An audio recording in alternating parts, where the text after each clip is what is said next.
दिनांक 28/7/2026 रोजी दुपारी साधारणतः 3-4च्या दरम्यान मालेगाव येथील सटाणा रोडवरील वैद्य हॉस्पिटल समोरील मोहना ज्वेलर जवळील कॉम्प्लेक्सजवळ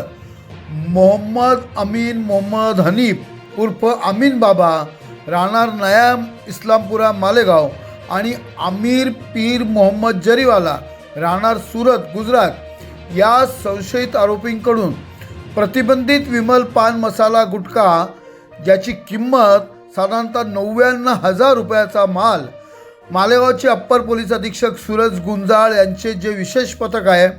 पोलीस हवालदार राकेश उबाळे, पोलीस शिपाई राकेश जाधव, दिनेश शेरावते, राम मिसाळ यांनी कारवाई करत त्यांच्याकडून हे गुटखा जप्त केले असून सदर त्यांच्याविरुद्ध आरोपींविरुद्ध छावणी पोलीस स्टेशन येथे गुन्हा नोंद केला असून पुढील तपास सुरू आहे। सदर कारवाई नाशिक ग्रामीण पोलीस अधीक्षक डॉक्टर DS स्वामी, मालेगाव अप्पर पोलीस अधीक्षक सूरज गुंजाळ, DYSP दर्शन दुगड यांच्या मार्गदर्शन व सूचनेनुसार करण्यात आलेली आहे। प्रबंधभूमी महाराष्ट्र न्यूजसाठी महाराष्ट्र न्यूज इंचार्ज हरीश मारू।